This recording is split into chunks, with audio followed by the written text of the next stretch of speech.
Om Ajnanatimirandhasya Jnananjanishalakhaya Chakshurunmilitam Yena Tasmai Shri Gurave Namaha. Nama Om Vishnupadaya Krishna Presthaya Bhutale Srimate Bhaktivedanta Swamin Niti Namine. Namaste Saraswate Deve Gauramani Pracharine Nirvishesha Shunyavadi Paschatya Deshatarine. Jaya Shri Krishna Chaitanya Prabhu Nityananda Shri Advaita Gadadhara Srivasadi Gaura Bhakta Vrinda. Hare Krishna Krishna Krishna Hare Hare Hare Rama Rama Rama Hare Hare. Om Namo Bhagavate Vasudevaya. Narayanam Namaskritya Naram Chaiva Narottamam Devim Saraswatim Vyasam Tato Jayam Mudirayet. In this session, we will be discussing from the 15th verse of the 18th chapter of the first canto of Srimad Bhagavatam. Tanno Bhavan Vai Bhagavat Pradhano Mahattamaikanta Parayanasya Harer Udaram Charitam Vishuddham Shushrushatam No Vitanotu Vidvan. The meaning of this verse is, O Suta Goswami, you are a learned and pure devotee of the Lord, because the personality of Godhead is your chief object of service. Therefore, please describe to us the pastimes of the Lord, which are above all material conception, for we are anxious to receive such messages. The sages of Naimisharanya are speaking to Suta Goswami. Suta Goswami has narrated how Parikshit Maharaj received the age of Kali. He punished and rewarded both. And now the events leading to Parikshit Maharaj meeting Shukadev Goswami will be described. But before that, the discussion is centered around the topics for discussion itself. What kind of topics? Not merely some history, not merely to satisfy somebody's curiosity, but specifically topics connected with the Supreme Personality of Godhead, Krishna. So, Krishna Katha is the important point here. So, Srila Prabhupada says in the purport, the speaker on the transcendental activities of the Lord should have only one object of worship and service, Lord Krishna, the Supreme Personality of Godhead. So, it's very important from whom we hear, if at all we engage in hearing about Krishna Katha, then from whom do we hear? Who is the speaker? It's very important. So here Srila Prabhupada is telling the speaker on the transcendental activities of the Lord, what kind of person should he be? He should be a person who has only one object of worship and service, and that only object is Krishna, the Supreme Personality of Godhead. That means such a person should be a pure devotee of Krishna.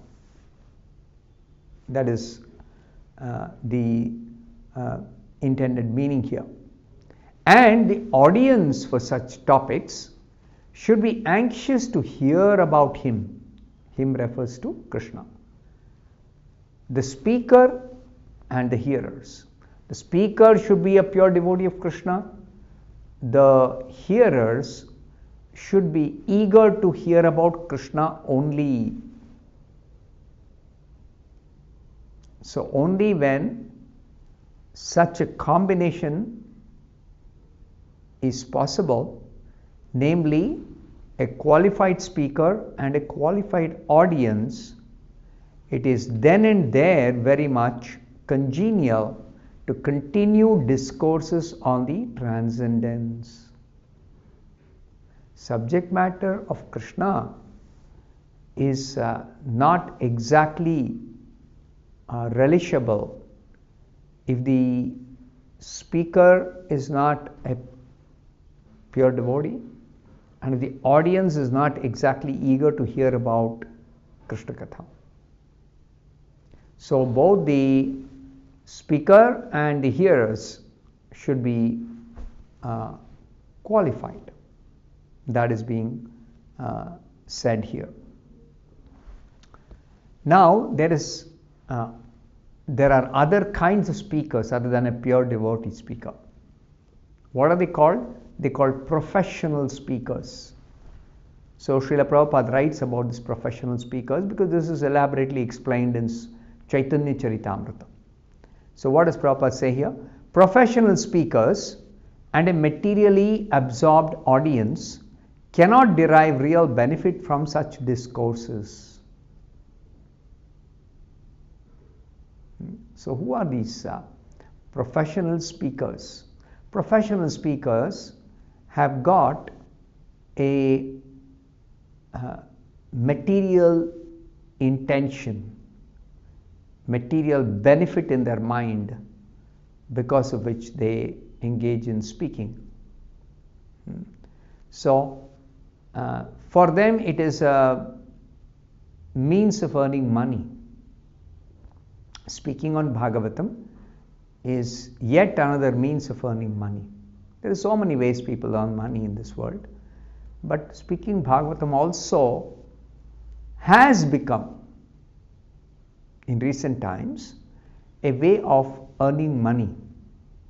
So such a speaker is called a professional speaker, and the audience, if they are materially engrossed, then their purpose of hearing Bhagavatam is not at all the purpose for which one should actually hear Bhagavatam. Just like the sages of Naimisharanya, their purpose of hearing Bhagavatam is exclusively hearing about Krishna. They are very eager to hear about Krishna. This is noted by Sutta Goswami right in the beginning of the Bhagavatam itself, in the first canto. Sutta Goswami said, I am noticing that all of you are very eager to hear about Krishna. Therefore, let me recite to you the Srimad Bhagavatam which I heard from Shukadeva Goswami. How did Sutta Goswami decide to speak on Bhagavatam?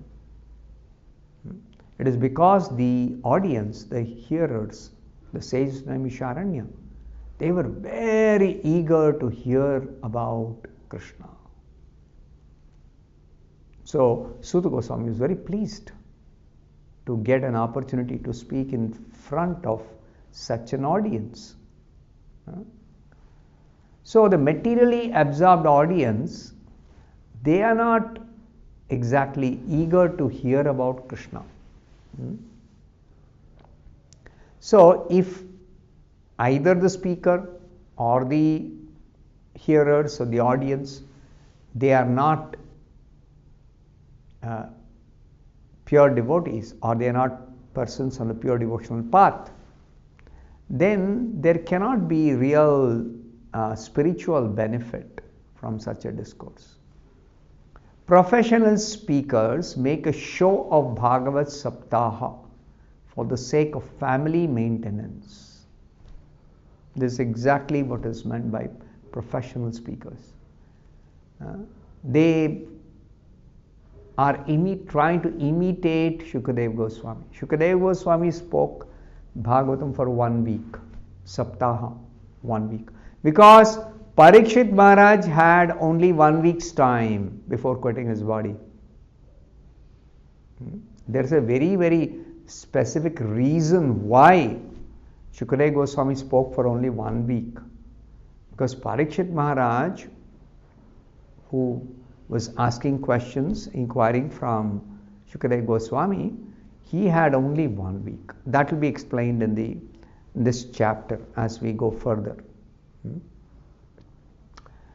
Therefore, Shukadeva Goswami spoke fully for 1 week. It is not that Shukadeva Goswami, without a reason, he simply decided, let me speak 1 week. No. So, the professional speakers whose main intention is money, they make a show of Bhagavad Saptaha. They try to imitate Shukadeva Goswami. They don't consider the fact that Bhagavatam says daily you must hear Bhagavatam if you're serious about spiritual benefit, if you are serious about spiritual advancement by hearing Bhagavatam. You must hear Bhagavatam every day. Nityam Bhagavata Sevaya. It's called Seva. It's a service. It's a devotional service to hear Bhagavatam. And Nityam means every day, constantly, always. At least for us who have got so many other engagements, we should at least hear every day for a little time. Not just 1 week. No. That was only for Parikshit Maharaj because he had only 1 week's time. So these professional speakers make a show of Bhagavad Saptaha for the sake of family maintenance. The real intention is money. And the materially disposed audience hears such discourses of Bhagavad Saptaha for some material benefit. The audience also, many times, they are really interested in material benefit by hearing Bhagavatam. And what is that material benefit? Religiosity, wealth, gratification of the senses, or liberation. Dharma, Artha, Kama, Moksha. This is their aim, to attain one or more of these 4 things. Such a Bhagavatam discourse or such Bhagavatam discourses are not purified from the contamination of the material qualities. But always remember, everything in this material world is contaminated by the 3 gunas. So even the Bhagavad discourses could be contaminated by the gunas. Bhagavatam by itself is pure, but it can get contaminated by such intent of earning money or getting material benefit. It gets polluted. So here Prabhupada is warning us. But the discourses between the saints of Naimisharanya and Sri Suta Goswami are on the transcendental level. They are above all material contamination. They are pure. There is no motive for material gain. This is the important point. Neither the sages are interested in any material gain, nor Suta Goswami is interested in any material benefit. So therefore the speaker and the audience are both pure. In such discourses, transcendental pleasure, unlimited transcendental pleasure is relished both by the audience and by the speaker. And therefore they can continue the topics for many thousands of years. Why is Prabhupada saying this? Because if you remember, the beginning of the Bhagavatam it is said, the sages of Naimisharanya assembled in that holy place to perform a 1,000 year sacrifice. So, for 1,000 years, what sacrifice are they doing? They are performing the sacrifice of hearing and chanting the glories of the Supreme Lord. So, only if there is no material motive for material gain, and there is no money intention of earning money by the speaker, then only the transcendent, unlimited transcendental pleasure can be realized by or relished by both the audience and the speaker, and then it can continue. There is no time limitation. Now Bhagavad Saptas are held for only 7 days, and after finishing the show, both the audience and the speaker become engaged in material activities as usual. They go back to their usual material activities. There is no change of heart. There is no transformation.